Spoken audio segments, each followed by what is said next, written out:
જય શ્રી કૃષ્ણ દર્શક મિત્રો, આપણી યુટ્યુબ ચેનલ અમૃતવાણીમાં આપ સૌનું હાર્દિક સ્વાગત છે।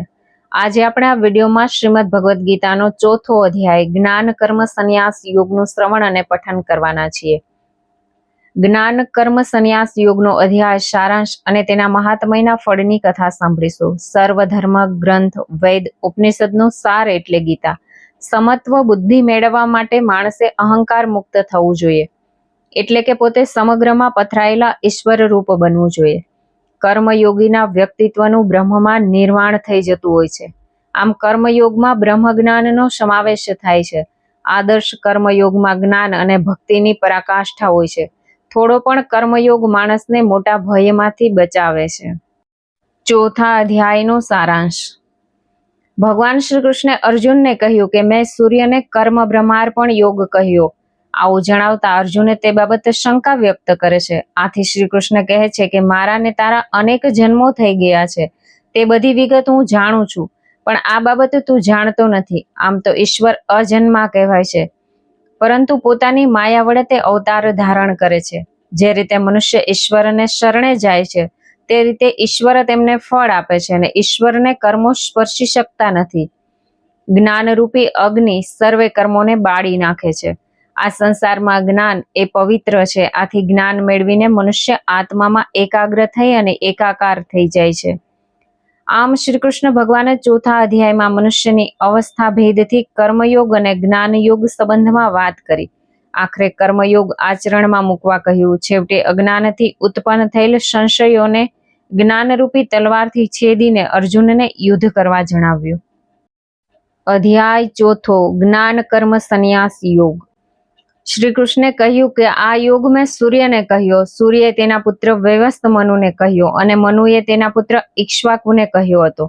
આમ પરંપરાથી પ્રાપ્ત થયેલા યોગને રાજર્ષિ જાણતા હતા, પણ કાળ બળે આ યોગ લોકમાંથી નાશ પામ્યો। તું મારો પરમ ભક્ત અને મિત્ર હોવાથી આ ઉત્તમ રહસ્યવાળો યોગ મેં તને કહ્યો।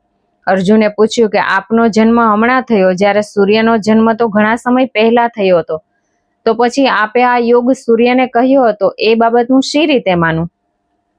શ્રી કૃષ્ણે જણાવ્યું કે આજ સુધી તારા અને મારા અનેક જન્મો થઈ ગયા છે, તે બધાની મને ખબર છે, પણ તું જાણતો નથી। હું જન્મ વિનાનો વિકાર વિનાનો સર્વેશ્વર છું, તેમ છતાં મારી માયા વડે જન્મ લઉં છું। હે અર્જુન, જ્યારે જ્યારે ધર્મની હાનિ થાય છે અને અધર્મની વૃદ્ધિ થાય છે, ત્યારે ત્યારે હું શરીર ધારણ કરું છું। સાધુ પુરુષોના રક્ષણ માટે, દુષ્ટોના નાશ માટે, ધર્મની સ્થાપના માટે હું યુગે યુગે પ્રગટ થાઉં છું। હે અર્જુન, મારા દિવ્ય જન્મને કર્મના રહસ્યને જે મનુષ્ય સમજે છે, તે મૃત્યુ બાદ પુનર્જન્મ પામતો નથી, તેને મોક્ષની પ્રાપ્તિ થાય છે। ઘણા મનુષ્યો રાગ, ભય અને ક્રોધનો ત્યાગ કરી અનન્ય ભાવથી મારો આશ્રય લઈ જ્ઞાન અને તપથી પવિત્ર થઈ મારામાં મળી ગયા છે। તે સકામ અને નિષ્કામ ભાવથી મારું ભજન કરે છે, તેને તેવા ભાવથી હું ફળ આપું છું। મારા વર્તનનું તે પ્રકારે મનુષ્ય અનુસરણ કરે છે।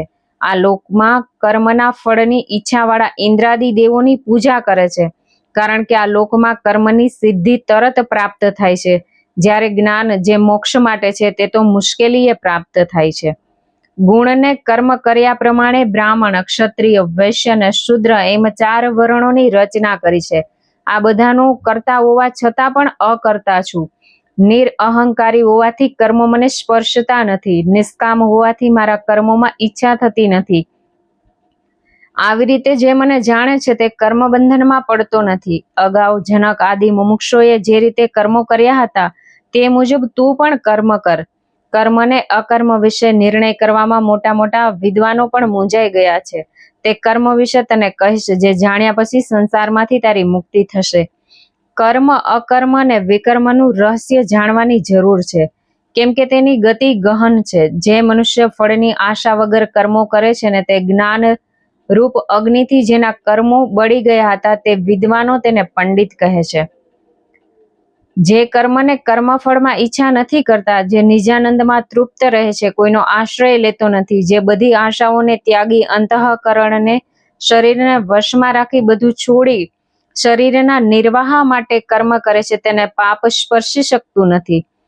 જે લાભથી સંતોષ માને, ઠંડી ગરમી, સુખ દુઃખ, હાનિ લાભ સરખા જુએ, દ્વેષભાવ ન રાખે, સિદ્ધિ અસિદ્ધિમાં સમબુદ્ધિ રાખે, તે કર્મ કરે છતાં કર્મ બંધનમાં પડતો નથી.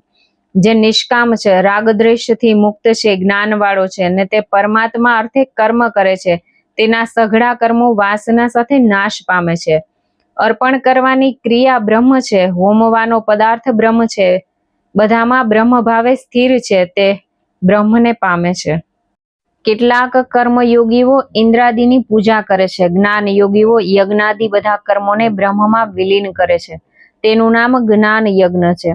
કેટલાક યોગીઓ કાન, નેત્ર આદિ ઇન્દ્રિયોને સંયમરૂપ અગ્નિમાં હોમે છે, જ્યારે બીજાઓ શબ્દ વગેરે વિષયોને ઇન્દ્રિય રૂપી અગ્નિમાં હોમે છે. કેટલાક ઇન્દ્રિયોના સર્વે કર્મોના તથા પ્રાણોના કર્મોને જ્ઞાનથી પ્રગટાવેલા આત્મસંયમરૂપ યોગાગ્નિમાં હોમે છે. કેટલાક યોગીઓ દ્રવ્ય યજ્ઞ કરનારા, તપ યજ્ઞ કરનારા, યોગ યજ્ઞ કરનારા, સ્વાધ્યાય યજ્ઞ કરનારા હોય છે. કેટલાક અપાન વાયુમાં પ્રાણનો અને પ્રાણમાં અપાન વાયુનો હોમ કરે છે.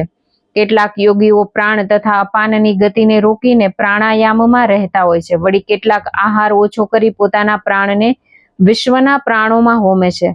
આ બધી જાતના યજ્ઞો કરનારા યજ્ઞ સામગ્રીથી હવન કરીને પોતાના પાપોનો નાશ કરે છે. જે લોકો યજ્ઞ કરીને બાકી વધેલા અન્નનું ભોજન કરે છે, તે સનાતન બ્રહ્મને મેળવે છે. જે લોકો યજ્ઞ કરતા નથી, તેમને માટે આ લોક પરલોક નથી. આવા કેટલાય યજ્ઞો વેદમાં દર્શાવાયા છે, તે બધાની ઉત્પત્તિ કર્મથી થઈ છે, તેમ સમજવાથી તારી મુક્તિ થશે. દ્રવ્યમય યજ્ઞ કરતા જ્ઞાનમય યજ્ઞ વધુ ઉત્તમ છે, કેમ કે જ્ઞાનમાં સર્વે કર્મોનો સમાવેશ થઈ જાય છે. તને જ્ઞાનનો ઉપદેશ તત્વને જાણનાર જ્ઞાનીઓ આપશે. તેમને પ્રણામ કરી, સેવા કરી, પ્રશ્ન પૂછી તેમની પાસેથી જ્ઞાન પ્રાપ્ત કર, અને તને એ જ્ઞાનની પ્રાપ્તિ થતા તું ક્યારેય મોહવશ થશે નહીં. જો તું વધુ પાપ કરનાર હોઈશ તો પણ જ્ઞાનરૂપી વહાણ મારફત પાપરૂપી સમુદ્રને તરી જઈશ. જેમ સળગતો અગ્નિ લાકડાને બાળે છે, તેમાં આત્મજ્ઞાન રૂપી અગ્નિ પ્રારબ્ધ કર્મ સિવાયના બધા સંચિતને ક્રિયામણ કર્મોનો નાશ કરે છે. ગુરુના ઉપદેશથી તેમના ઉપર શ્રદ્ધા રાખનાર જ્ઞાન પ્રાપ્તિ માટે તત્પર અને જીતેન્દ્રિય મનુષ્યને આ જ્ઞાન પ્રાપ્ત થાય છે. આ માટે તેણે કર્મયોગ કરવો જોઈએ. આ જ્ઞાન લાભ થતા તે મોક્ષ પ્રાપ્ત કરી શકે છે. જે ગુરુના ઉપદેશને ગ્રહણ કરતો નથી, અશ્રદ્ધા સંદેહ રાખે છે, તે નાશ પામે છે. હે અર્જુન, જેણે બધા કર્મો ઈશ્વરને અર્પણ કર્યા છે, બધા વહેમો નાશ પામ્યા છે, એવા આત્મનિષ્ઠ મનુષ્યને કર્મો બંધનમાં નાખી શકતા નથી. માટે હે અર્જુન, તેથી આ તારા હૃદયમાં અજ્ઞાનથી ઉત્પન્ન થયેલા સંશયોને જ્ઞાનરૂપી તલવારથી કાપી નાખીને યુદ્ધ કરવા માટે તત્પર થા.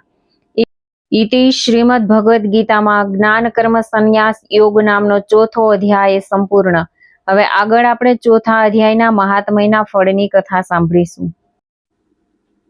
પાર્વતીજીએ શંકર ભગવાનને અને લક્ષ્મીજીએ વિષ્ણુ ભગવાનને કહ્યું, હે પ્રભુ, હવે આપ અમને 4થા અધ્યાયના મહાત્મયના ફળ વિશે જણાવો.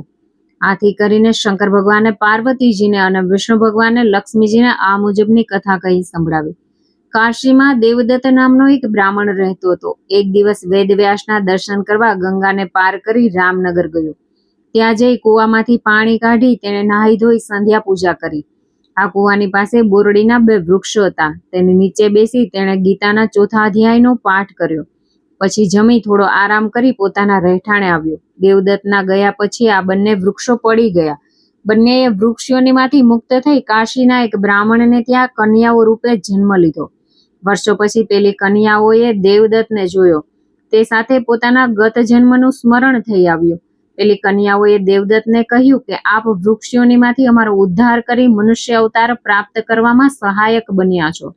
તમને આ સાંભળી આશ્ચર્ય થશે, પણ એક સમયે રામનગરમાં આપે વૃક્ષની નીચે બેસી ગીતાજીના 4થા અધ્યાયનો પાઠ કરવાથી અમારો ઉદ્ધાર થઈ અમને આ જન્મ મળ્યો છે. અમને પુનઃ જન્મનું સ્મરણ થતા તમને આ વાત જણાવી.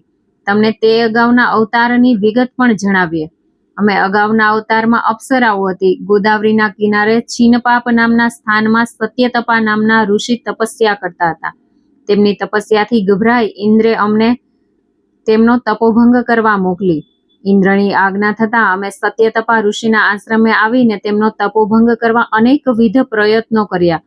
તપસ્વી ધ્યાન ભંગ થતા ગુસ્સાથી તેમણે અમને બોરડીના વૃક્ષ થવાનો શાપ આપ્યો. આથી અમે ગભરાઈ જઈ ઋષિને કરગરવા લાગીને સાચું કારણ દર્શાવ્યું. ઋષિને દયા આવી અને તેમણે અમને કહેલ કે તમે ગીતાજીનો 4થો અધ્યાય સાંભળશો એટલે તમારો ઉદ્ધાર થશે.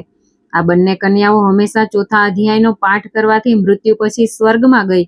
આ જ રીતે દેવદત્ત મૃત્યુ પામતા વૈકુંઠને પામ્યો. જય શ્રી કૃષ્ણ.